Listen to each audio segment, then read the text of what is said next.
जय जगन्नाथ जय Shri Ram welcome to heart of education YouTube channel. आपण मैंने समस्ते जानिथिबे कि कैबिनेट अप्रूवल हेची आपण विभिन्न प्रकार कैटेगरी एंड सब category by reservation.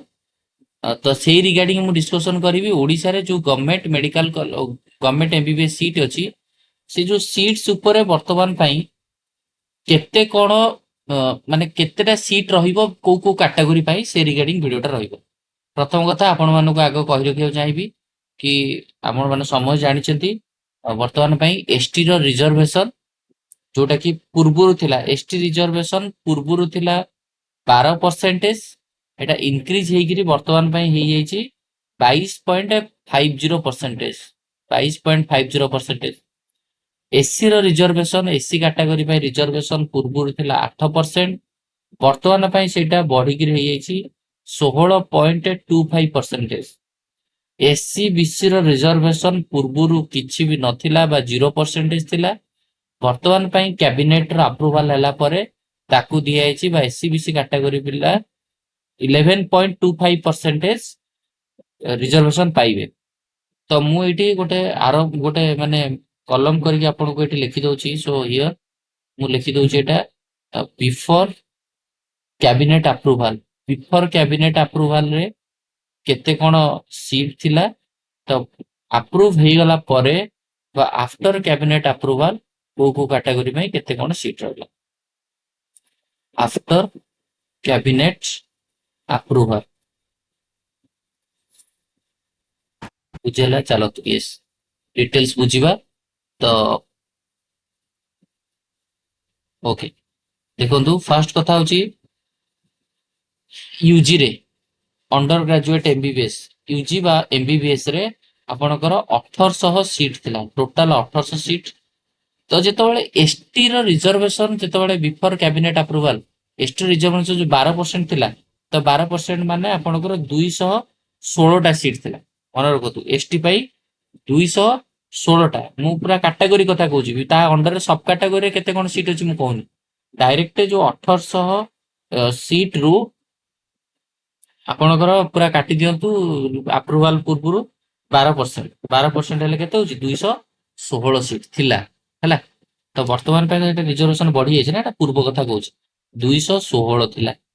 But after cabinet approval ST category केते सीट जीवो यूजी बा एमबीबीएस पई जीवो आपणकर देखंतु केते गला 1800 रो 1800 टोटल यूजी 1800 रो वर्तमान पई 22.50 एबे अछि 22.50 22.50 कर देले 405 टा सीट पळौछ हैला बुझियला। तापर सेमती एससी कैटेगरी रो सेमती आपणकर सीट थिला केते ना, एससी कैटेगरी रे आपणकर सीट थिला 8%। 1800 रो 8% हेले 144 टा सीट थिला। किंतु वर्तमान पे एससी रो रिजर्वेशन भी बढ़ी जाइछि 16.25 ही जाइछि। ताले एससी रो रिजर्वेशन भी वर्तमान पे 144 टा सीट जो थिला सी बढ़ी गई जाइछि 292 टा सीट पळे गला एससी को। जनरल पिलांक पटरु सीट कमिछि निहात रूपरे। कैटेगरी रो जो हमरो परसेंटेज बढ़िया पळे जनरल कैटेगरी पिला कोठी ना कोठी निहात रूपरे प्रॉब्लम फेस करिवे बा तांको पे सीट ता कमी जाइछि। बट देखो तापर नेक्स्ट होची कोन एससीबीसी। एससीबीसी रे तो आपण जानिचथि पूर्वरु कौनसी सीट नथिला, बट जेहेतु वर्तमान पई 11.25 रिजर्वेशन मिलिछि तो एससीबीसी 1800 रो 11.25 रिजर्वेशन पाइला परे 202 हैला ताकर सीट बुझियला। एटा मन रखंतु एसटी रो 216 थिला, वर्तमान में हे गला 405। एससी रो 144 टा सीट थिला बढ़ी के गला 292। एससीबीसी रो 0 सीट थिला ये आपनकर बढ़ी के केते हे गला दैट इज 202 है। तो कोठी ना कोठी आपण माने जो माने नीट पई प्रिपरेशन होउचंती एंड आपनकर एससी एसटी एससीबीसी ई सब रहिला, तो ता पई आपण नियत रूप रे ये करिवे। ता पई आपण नियत रूप रे भल से पढ़ा पढ़ी करिवे जा फल रे कि भलो मार्क आने को ट्राए करिवे डेफिनेटली नले प्रॉब्लम हबो। तो ये रहला आपनकर वर्तमान पई जो ये कराइ सेमती आपनकर पीजी सीट रे भी बहुत सारा चेंजेस हेछि।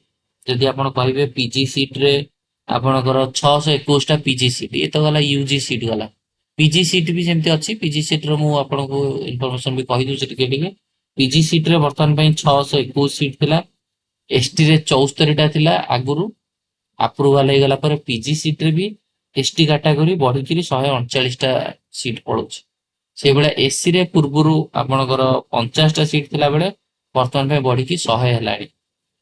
ସେଇଭଳିଆ ଏସି ବିସିରେ 69ଟା ସିଟ୍ ରହୁଛି, ବୁଝିହେଲା।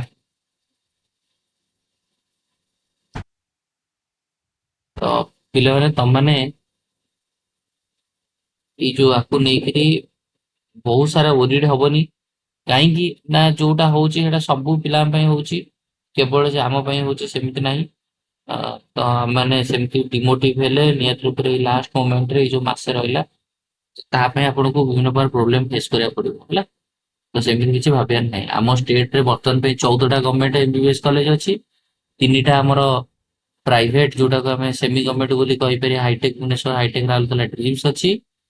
ଆଉ ଆପଣଙ୍କର 3ଟା deemed university, SUM one SUM two KIMS ଅଛି ହେଲା। ଆଉ ଗୋଟେ ସେମି ଗଭର୍ଣ୍ଣମେଣ୍ଟ ଡେଣ୍ଟାଲ ଅଛି ହାଇଟେକ୍ ଭୁବନେଶ୍ୱର, ଗୋଟେ ଗଭର୍ଣ୍ଣମେଣ୍ଟ ଡେଣ୍ଟାଲ ଅଛି ଏସି ହେଲା। ଆଗରୁ ଆପଣ ତ ଜାଣିଥିବେ ଜେନେରାଲ ଓପନ କାଟାଗୋରୀରେ ସିଟ୍ ଥିଲା ଆଗରୁ, ଜେନେରାଲ ଓପନରେ 855ଟା ସିଟ୍ ଥିଲା। ଏସଜିଏସ ରେ ଆପଣଙ୍କର 177ଟା ସିଟ୍ ଥିଲା। ଗ୍ରୀନ କାର୍ଡ ରେ ଆପଣଙ୍କର 59ଟା ସିଟ୍ ଥିଲା। ଫିଜିକାଲ ହ୍ୟାଣ୍ଡିକ୍ୟାପ୍ଟ ରେ ଆପଣଙ୍କର 60ଟା ସିଟ୍ ଥିଲା ହେଲା। ସେମିତି ଏସି କାଟାଗୋରୀରେ ବି ଆପଣ ଦେଖିବେ ଯଦି ଏସି ଓପନ ରେ 88ଟା ସିଟ୍ ଥିଲା। ଆପଣଙ୍କ ଏସଜିଏସ ରେ 18ଟା ସିଟ୍ ଥିଲା, ଗ୍ରୀନ କାର୍ଡ ରେ 7ଟା ଥିଲା, ଏକ୍ସ ସର୍ଭିସ ରେ 3ଟା ଥିଲା, ଫିଜିକାଲ ହ୍ୟାଣ୍ଡିକ୍ୟାପ୍ଟ ରେ 6ଟା ଥିଲା।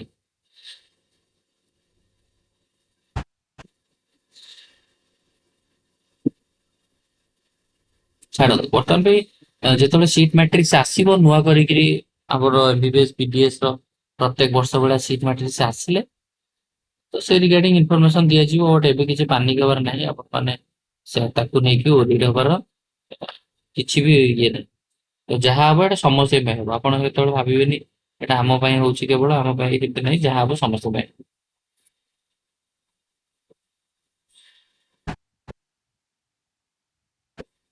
ହେଲା। ତ ଏଇଟା ଥିଲା ଗୋଟେ ଛୋଟ ଭିଡିଓ ଯୋଉଟା କି ଆପଣ ମାନଙ୍କୁ ଏଇ ରିଗାର୍ଡିଂ ଗୋଟେ ଇନଫର୍ମେସନ ଆପଣ ନିହାତି ଭାବରେ ମିଳିଲା ହେଲା। ତ ଏଇଠି ଆମେ ଭିଡିଓକୁ ଏଣ୍ଡ କରିବା। ନେକ୍ସଟ ପୁଣି ଏଗେନ ଆଉ ଗୋଟେ ନୂଆ ଭିଡିଓରେ ଆପଣମାନଙ୍କ ସହିତ ଦେଖାହବ ଆଉ କିଛି ଇନଫର୍ମେସନ ଆଣିକି। ଥ୍ୟାଙ୍କ ୟୁ, ଧନ୍ୟବାଦ।